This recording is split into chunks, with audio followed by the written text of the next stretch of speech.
있습니다. 여러분, 복음을 정말로 사랑한다면 이런 일도 있습니다. 그래서 져줄 수도 있는 것입니다. 자식을 다른 여인에게 보내는 아픔이 있다 해도, 어머니라는 이름을 잃어버린다고 해도, 그리고 자신은 이 아들을 저 여자에게 차라리 주라고 했으니까 결국은 자기가 곧 왕 앞에서 거짓말한 꼴이 되어서 무고죄로 큰 벌을 받게 되었는데도 그녀는 아들이 칼로 나누어지는 것보다 낫다고 생각하고 보내줍니다. 져줍니다. 차라리 자기가 감옥 갑니다. 여러분, 이런 분이 참 어머니였듯이 이것이 바로 성도들이 따라가야 할 참 본입니다. 이기고 지는 것은 그리 큰 문제가 아닙니다. 꼭 이겨야만 하는 것입니까? 꼭 잘되기만 해야 되는 것입니까? 아들이 살기만 한다면, 주님이 내가 믿는 복음이, 하나님의 말씀이 이상하게 되지만 않는다면 져줄 수도 있지 않겠습니까?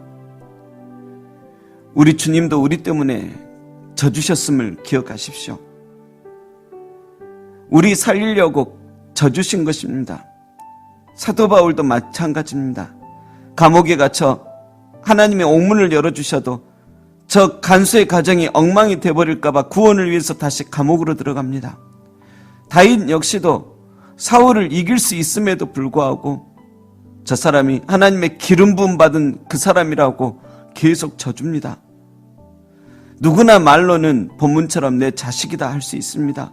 누구나 말로는 내가 참 성도라고 말할 수 있습니다. 하지만 아들이 위험해지면 참 어머니는 어떻게든 아들을 살리려 하듯이, 참 성도라면, 교회가 위험해진다면, 복음이 위험해진다면 때로는 자기가 손해를 볼지라도 먼저 교회를, 복음을 살리려고 해야 됩니다. 마음이 불타올라서 아무쪼록 죽이지만 말아달라고 외쳐야 됩니다. 자기에게 유익이 없더라도 그를 위해서, 교회를 위해서, 내가 속한 학교를 위해서, 가정을 위해서 손을 놓아줄 때도 필요한 것입니다. 설령 그것이 틀렸더라도 손을 놓아줄 때가 필요한 것입니다. 본문을 묵상하면서 아이를 살리고자 하는 참 어머니의 외침이 들리는 듯 하였습니다. 그 마음이 불타올라 아무쪼록 죽이지 마옵소서. 아무쪼록 죽이지만 마옵소서. 하지만 다른 여자는 말하기를 내 것도 되게 말고 내 것도 되게 말고 나누게 하라 말합니다. 그 아름답고 귀여운 아이를 그냥 칼로 나누어 버리랍니다. 왜 그렇게까지 말할 수 있을까요? 가짜니까요. 진정으로 그 아기가 자기 것이 아니니까 그런 것이죠.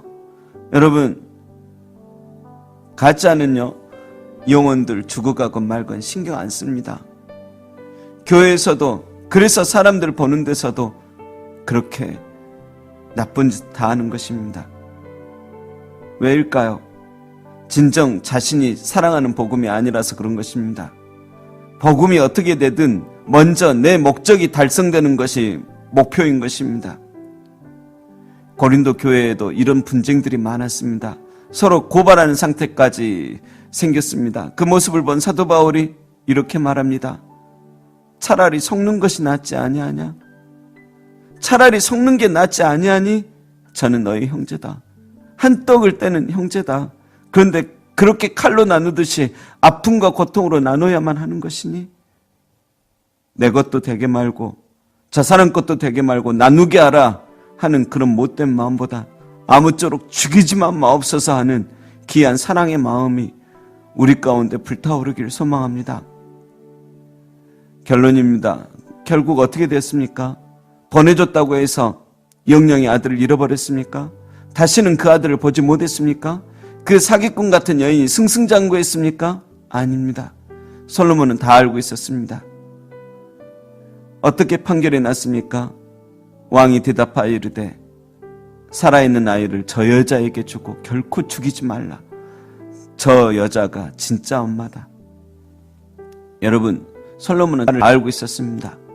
그 여인이 저 여인에게 자신의 아들을 차라리 주라고 말을 해도 이 여인이 참 어머니인 줄 그냥 알 수가 있었습니다. 그렇듯이 여러분, 이렇듯 우리의 인생도 하나님은 다 알고 계십니다. 이쁘게 아들, 딸 키워놨는데 이상한 남자가 사위라고 데려가 버리고 이상한 여자가 며느리라고 데려가 버립니다.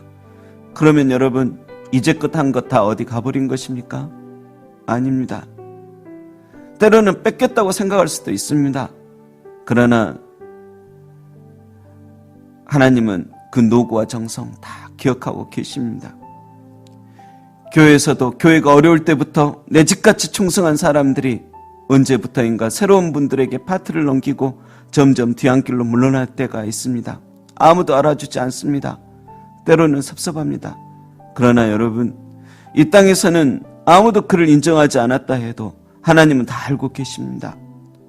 이 땅에서는 조용히 쓸쓸한 뒤안길로 물러나고 은퇴했지만 목사님도 성도님들도 내가 한 고생 다 기억도 하지 못하지만 잊혀져 버린 것 같지만 아니요, 우리 하나님은 다 아십니다.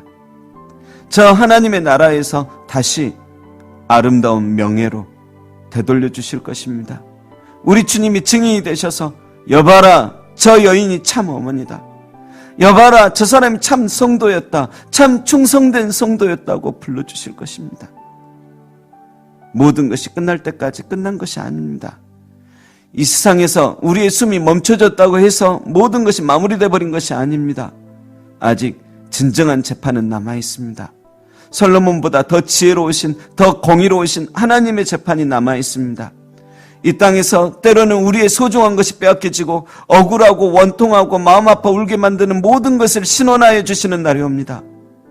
그리고 이 땅에서도 하나님께서는 마음에 불붙는 것 같은 심정으로 기도하시고 예배하시는 모습을 다 아시고 또 하나님의 인도하심을 분명히 보여주실 것입니다. 하나님께서 야곱의 슬픔과 요셉의 눈물을 아시듯이 욥의 인내와 바울의 수고를 아시듯이 우리를 기억하시고 사랑하셔서 머리털까지 세심받으신 하나님께서 여러분의 모든 것을 이미 아시고 우리 갈 길도 알고 계시고 우리의 모든 사정과 형편 다 알고 계십니다. 우리는 그 주님 앞에 나와 수고하고 무거운 짐 내려놓고 아뢰면 되는 것입니다. 때로는 져줄 수도 있습니다. 때로는 억울할 수 있습니다. 그러나 그 억울함까지 다 하나님 앞에 내려놓고 아뢰는 것입니다.